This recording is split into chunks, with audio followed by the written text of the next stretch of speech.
අයිබෝවන් kitchen කෝර්නර් YouTube channel එකට හැමෝම ආදරයෙන් එකතු කරගන්නවා. ඔන්න අද මම රසවත් පොල් ටොෆි තමයි හදාගන්න යන්නේ. රෙසිපි එකට අදාළ අමුද්‍රව්‍ය පුරුදු විදිහටම කමෙන්ට් එකකින් පින් කරලා තියෙනවා. ඉතින් බලා ගන්න.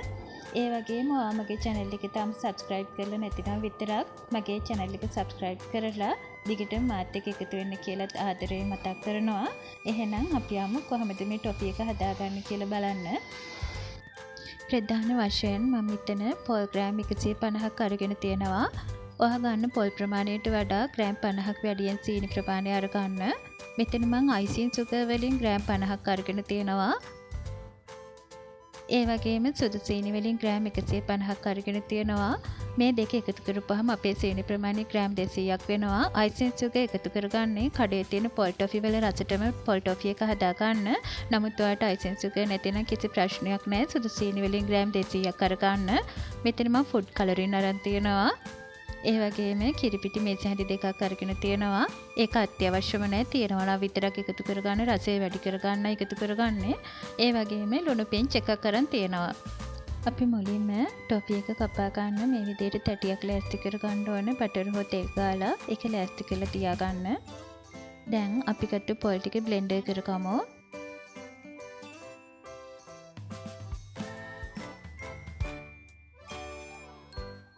මේ තියෙන්නේ බ්ලෙන්ඩර් කරගත්ත මගේ පොල් ටික. පොල් හොඳට කුඩු වෙන්න මෙන්න මේ විදිහට බ්ලෙන්ඩර් කරගන්න. දැන් ලිපේ තියන්න පුළුවන් භාජනයක් අරගෙන ඒකට අපේ සීනි ටික එකතු කරගන්නවා. ඒකටම වතුර වලින් මිලිලීටර 100ක් එකතු කරගමු. දැන් භාජනයේ ලිපේ තියාගෙන අපේ සීනි ටික හොඳින් දිය කරගමු. මේ වෙලාවේදී සීනි ටික හොඳින් දිය වෙලා තියෙන්නේ. අපි දැන් මේකට අපේ ගත්ත පොල් ටික එක් කරගමු. මේ වෙලාවේදී අපි මේකට ෆුඩ් කලරින් වලින් බිංග 2-3කුත් එක් කරගන්නවා. ඔයා ෆුඩ් කලරින් වලට අකමැති කෙනෙක් නම් ඔයාට බීට්‍රූට් ගෙඩියක යූෂ කලරින් වෙනුවට භාවිතා කරන්න පුළුවන්. එහෙම නැතිනම් පොල් වල පාටටම කලරින් මුකුත් නොදා මේ විදිහට හදා ගන්න පුළුවන්. දැන් මේක හොඳින් කලවම් කරගමු.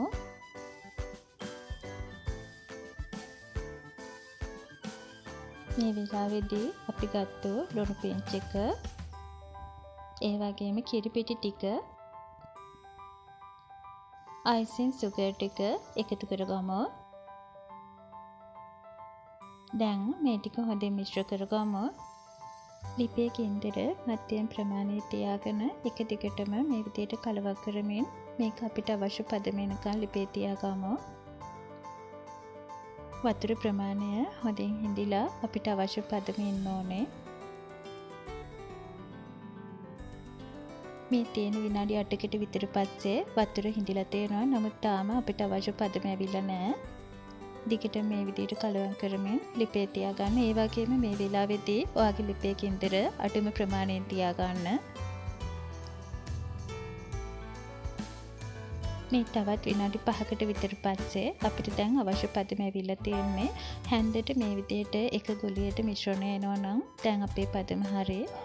ලිප වහගෙන මේක ඉක්මනින් අපි කලින් ලෑස්ති කරගත්ත තැටියට මාරු කරගමු. ඔයා මීට වඩා මේක ලිපේ තියාගත්තොත් මේ ටික ඉක්මනටම වේලෙනවා. එතකොට මේක හදාගන්න බැරුව යනවා. නමුත් එහෙම වේලුනොත් බැරි වෙලාවත් ඔයාට උණු වතුර ටිකක් එකතු කරලා නැවතත් අවශ්‍ය පදමට මේක හදාගන්න පුළුවන්. දැන් අපි තැටියට මාරු කරගමු.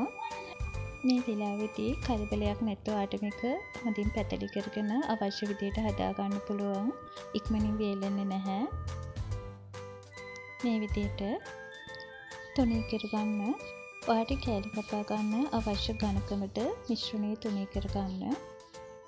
ඒ වගේම තුනී කරගත්ත මිශ්‍රණය විනාඩි 5ක් විතර නිවෙන්න තියලා අපි දැන් කෑලි වලට වෙන් කරගමු.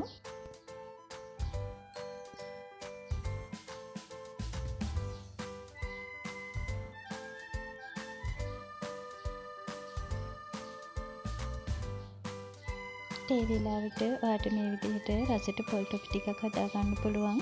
මේකට icing සීනි එකතු කරපු හින්දා හරිම රසයි. කඩේ තියෙන පොල් ටොෆි වගේමයි. හොඳ මෙලකට ඒ වගේම හරිම රසට තියෙනවා. ඔයා තාම මගේ channel එක subscribe කරලා නැතිනම් විතරක් මගේ channel එක subscribe කරලා දිගටම මාත් එක්ක එකතු වෙන්න කියලා මේ විලාවේ ආදරෙන් ඉල්ලනවා. එහෙනම් තවත් මේ වගේ වැදගත් රසවත් රෙසිපි එකකින් ඉදිරියේදී එන්නම්. හිතකම් හැමෝටම සුබ දවසක්. මගේ වීඩියෝ එක ඉවර වෙනකන් නරඹුවාට හැමෝටම බොහොම ස්තුතියි.